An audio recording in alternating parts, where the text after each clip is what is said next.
This is Beverly Hills. And here come the Beverly Hillbillies.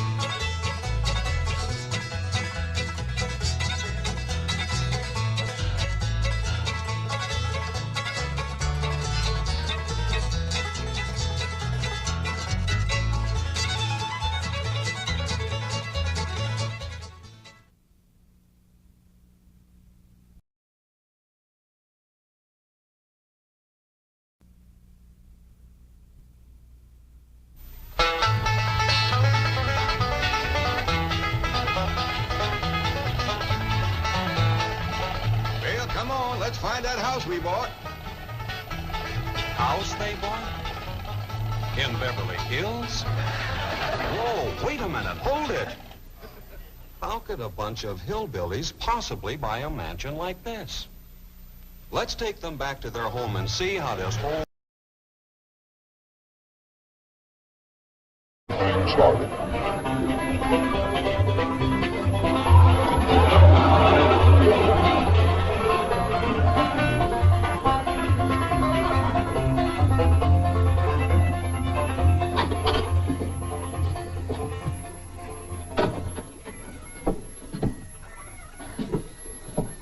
Jed, you gotta do something about that young'un of yourn.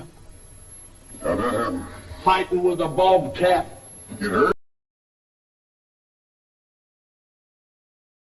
I reckon so. It went limping off on 3 legs. I swear I don't know what I'm gonna do about that girl. Well, the first thing to do is to get her into a dress. She's getting too big to be wearing man's duds. Looky here. She's done popped the buttons off of her shirt again. Well, Ellie Mae carries herself proud, with her shoulders throwed back. It ain't her shoulders that's popping these buttons.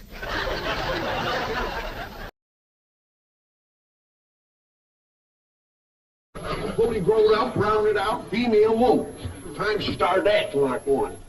Well, one of these days, some boy will come along and start courting her. They came courting when she was 12. What did she do?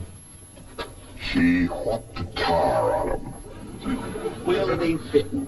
Girl running around as wild as a cougar, wrestling, fighting, and hunting. She ought to be doing woman's work. Helping me with the steel. Yeah, I'll speak to her. Oh, that reminds me. Better go down and stomp out the fire under that mess. Hold on now, Granny. You ain't gonna stomp out no fire like that, are you? Huh? Oh, of course not. Don't want to burn the shoes.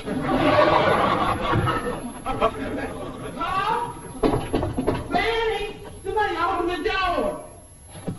Howdy, Paul. What you got there? Stranger? Where'd you get it? I think he was a rock. Where? He was skulking around down by the slough. Figured he might be a revenue. He ain't no revenue. Then can I keep him? Of course not. Well, I called him. Well, he won't be no trouble. I could keep him out in the smokehouse. Ellie Mae, you can't keep people like they were dogs and cats. Ooh, ooh, ooh, ow, ooh, that's fine.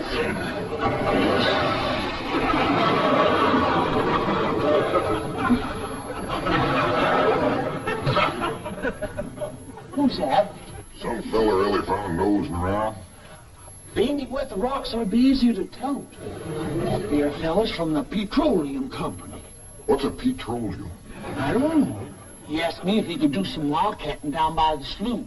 I said, help yourself. We're glad to get rid of the critters. What he said? Just kind of laughed. The laugh's on him. There ain't no wildcats down there at that slough. Oh, it's still full of oil. Oh, what happened? Well, this here is the Clampett place. I'm Jed Clampett, my young'un Ellie Mae, and Granny. Granny says you've been doing some wildcatting. There's no need to.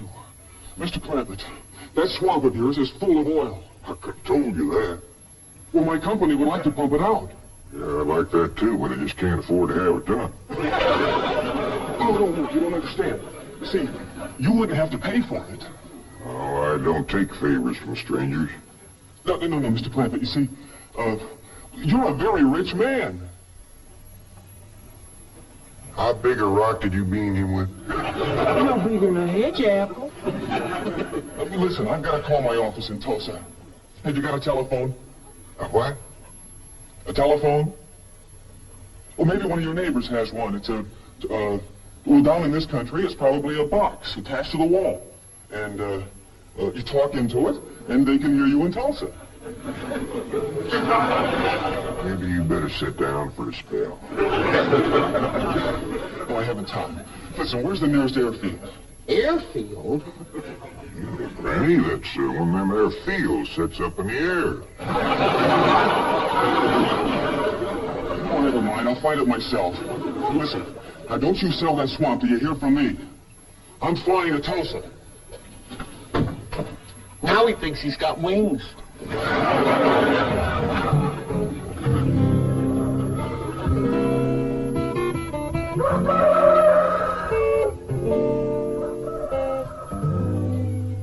Morning, Granny. Watch them buttons, Charles. Granny! Them pigs of yours got into the corn. Did they drink much? I reckon they did. This here little fellow was kicking blue blazes out of the mule. That's the trouble with razorbacks. They's such a mean drunk. Yeah, this wouldn't happen if you'd stay in the house where you belong.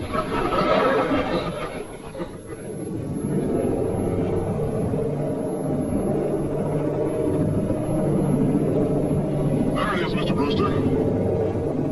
On the tests and surveys, I'd say that's going to be one of the richest pools since East Texas. News like this is bound to get out. Let's go down and get Clampett's name on a deal. Where's the gun? Where's the gun? Oh, there. What's the matter? You want to see what just flew over Blueberry Ridge? What? The dad-blamed biggest bird you ever laid eyes on. Probably just an old road chicken hawk. Chicken hawk, nothing. That thing could make off with the whole. Hurry up, put that gun together. No room to land near the cabin, Mr. Brewster. It's too rocky and hilly. Then let's get the sling ready to be lowered. Mr. Brewster, that might be dangerous. Hang the danger. We're going to be the first oil company down there if it kills you. Me? Don't worry. If it's safe, I'll follow you. Granny, I see it. There it is. Land of mercy, look at that. What you doing, Granny? That thing's only got one claw, but danged if it ain't grabbed up a man. Hurry, poets, we're strangers. Hurry. Just flew over the house. I'll get her on t'other side.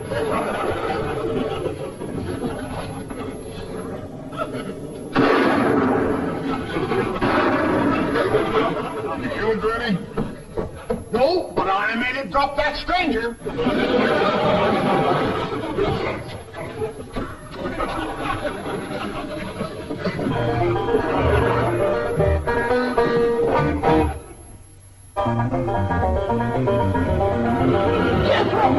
Stop this thing. Granny! Yes, Jed? Granny, grab a hold of something and hang on. Cousin Pearl and an overgrown son of hers is headed right for the cabin of that old truck. Heaven protect us.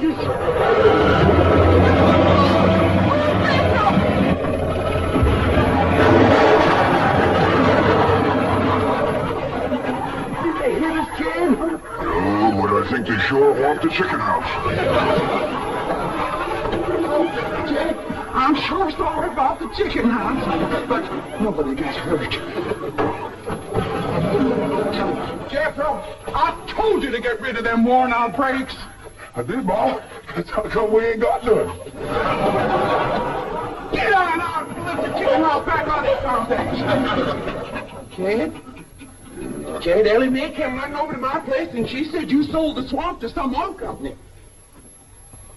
Well, yeah, I guess I did. What did they pay you for it? Well, we ain't paid for nothing yet. The Brewster fella said he'd bring the money later. How much they going to pay you? Well, he said it'd depend some on how much oil they could pump out. Well, you must have mentioned some figure. What was it? Now, Curly, you know that old swamp there for a shot. Jed Clampett, you got slicker and you're ashamed to admit it. That's just what I told you. Granny, how much they gonna pay him? All right, I'll tell you. He said around somewhere between 25 and 100. 25 and 100? I know it don't sound like much, but Mr. Brewster seemed to set great store by the fact he's gonna pay me in some new kind of dollars. There ain't no new kind of dollars. Well, it's new to me. I've heard of gold dollars, silver dollars, paper dollars, but he says he's gonna pay me in, what do you call them, Granny? $1 million. Yeah, $1 million? the whole thing out on this piece of paper. Here, you can see for yourself. I don't know nothing about that. Let's see here now. Sakes in heaven. Granny, give me the jug. It's empty, but I'll fix some. I'll go, Granny.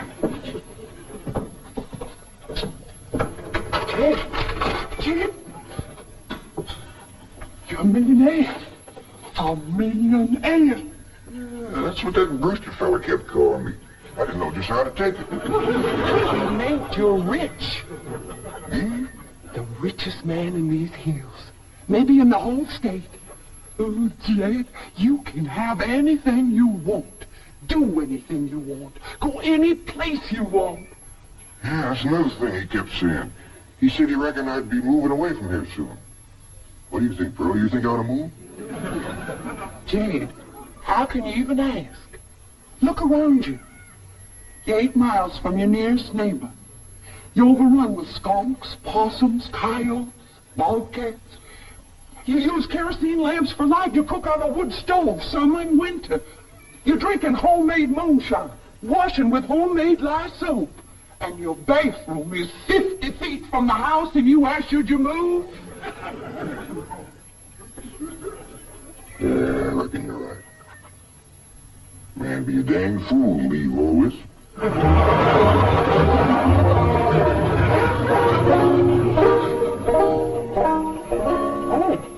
There you are, Jed. You misunderstood me. I meant you should move away. And you know where I'd go if I was you? Where? California. California? Yes, sir. Beverly Hills, California. Jed, remember the time that your pa took us to Eureka Springs to see the movie picture? Yeah. Well, the actors that make their movie pictures live in Beverly Hills. Go on. Yes, sir. Well, Doggy. Maybe something. Living in the same neck of the woods with old town me. It sure would. And we could come visit you. You know what else they say about California? What? It don't get cold out there. What don't get cold out there? Nothing don't get cold out there. They don't have no snow or no ice. Can't you bring some in? They don't want it. That's why'd be so good for Granny. Remember last winter when she slipped on the ice and broke her hip?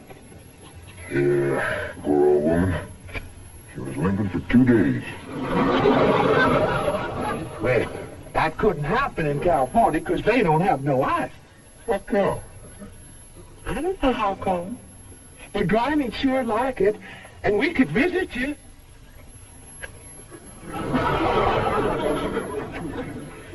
You know what else they say about California? Maybe Jethro know how come there's no ice. He's going to school.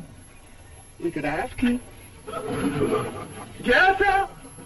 Yeah, Ma. Come on over here. Speaking of school, Ellie Mae could get herself a fine education out there in Beverly Hills. Yeah, Ma. Your rich uncle's got a question he'd like to ask you. What rich uncle, Ma? Your rich Uncle Jade.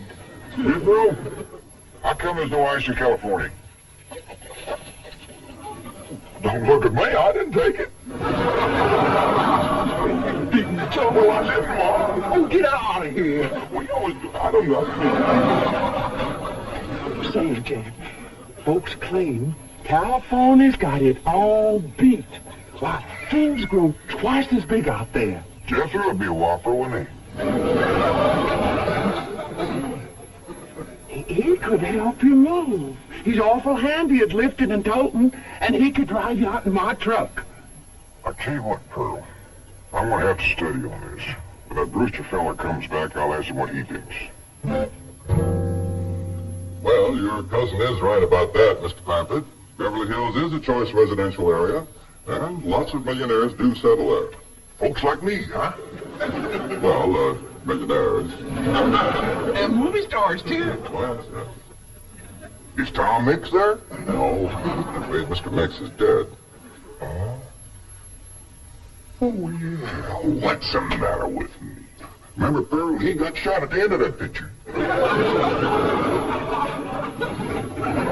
Well, there are plenty other movie stars, and that's where Jed wants to live. Ain't it, Jed?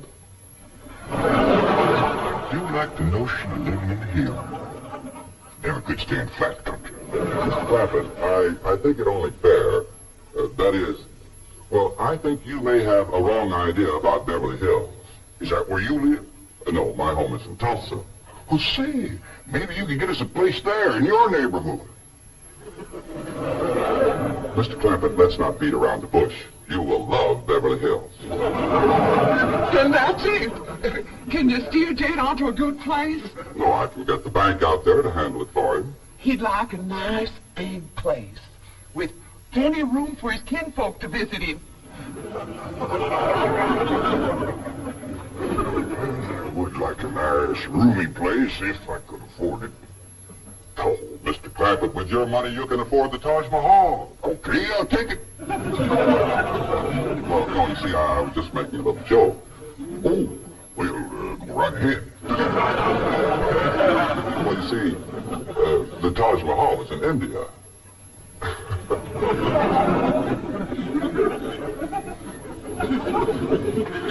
Mr. Brewster, you're a nice fellow, but I've heard better jokes.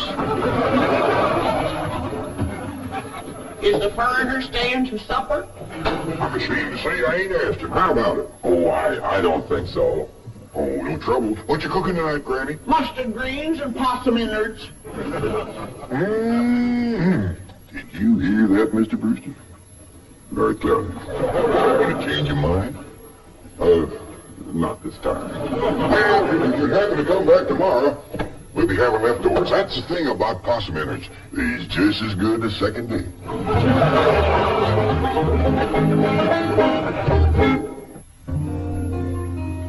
Ellie, if old Duke sits there with you, there ain't gonna be room for Granny. Oh, that's all right, Paul. Granny ain't gone. Say she ain't. She says she ain't. That's right, Uncle Jed. She's just sitting on the back porch in her rocker, and she says that's as close to California as you're gonna get her. We'll see about that.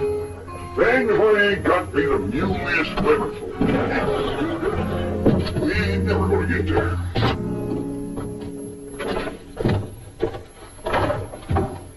Now, what's all this nonsense about you ain't going to California? Ain't no nonsense to it. If the good Lord had wanted me in California, he'd have put me in California. Maybe he's just getting around to it. The book says he moves in mysterious ways. Well, if he moves me, I'll go. But you and Big Jethro ain't a budging me. Granny, this here Beverly Hills sounds like the kind of place you'd like. That butcher fella says they got smogs out there. What's a smog? Well, me and Jethro figured out that's a small hog. And you heard what Pearl said. He ain't got no snow on, fella. Has bought us a house in that Beverly Hills. He's in there $25 million to look out there. Well, you just chase on out after it. I'm staying right here. And I ain't afeared neither. Granny, I ain't leaving you here alone. And I ain't a budging out of this rocker.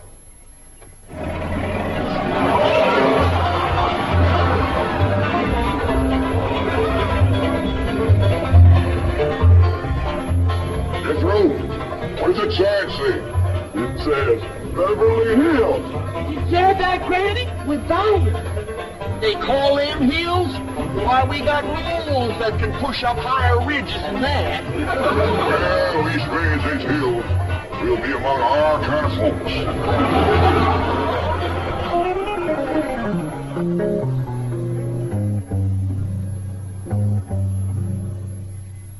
This deposit of $25 million to the account of J.D. Clampett. J.D. as in Rockefeller. Elevates us to third position in capital assets and assures our bank of... Come in. Oh, I'm sorry to interrupt, Mr. Drysdale. All right, Taylor. Well, are we all set to give the Clampetts a red carpet reception? Well, I'm afraid Mrs. Drysdale still isn't too happy, sir. Yes, I know. Oh, my wife is very upset that I got the estate next to ours for the Clampetts. Says I don't even know what kind of people they are. Do you? I know to the dollar what kind of people they are. They're my kind of people. Loaded. Taylor? Have the gardeners got the grounds in order? Yes, sir. But I'm afraid that's another thing your wife is upset about. Oh? Well, you see, your gardeners have been working on their lawn all week. Why, they've mowed it, trimmed it, fed it, clipped it. I don't care if they lather it and shave it. This is the most beautiful mansion in Beverly Hills. I want every square inch of ground within those walls in apple pie. Yes? Oh, hello, Margaret. No, dear, I'm very What? Oh, good heavens, did you call the police? I'll be right there. What happened? The Clampett estate is being invaded by a band of outlaws. Invaded? Yes, they're holding the gardeners at gunpoint.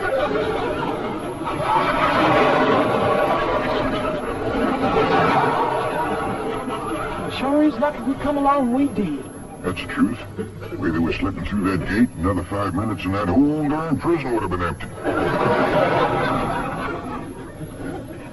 Jethro? You sure that's a prison? Yeah, Uncle Jed. I seen pictures. Only thing is, how come there ain't no guards on them walls?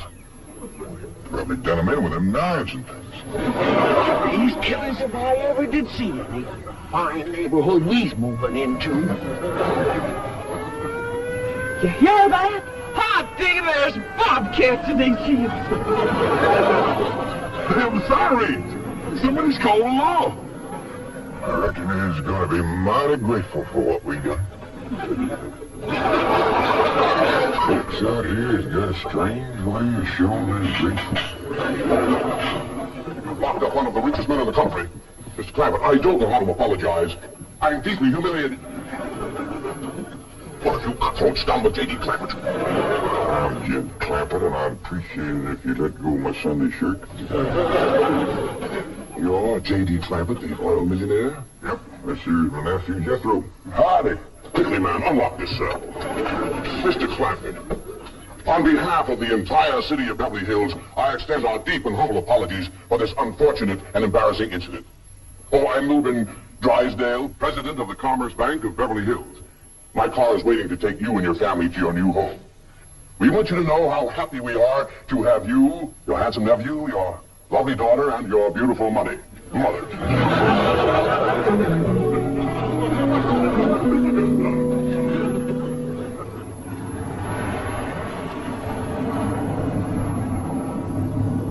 Wait a minute! Stop this car! Mr. Drysdale, you tricked us. You just took us out of jail so you could bring us back up here to prison. And for the hills, everybody! No, wait, come back! It's not a prison, it's your home! Mr. Clampett, listen to me! Wait!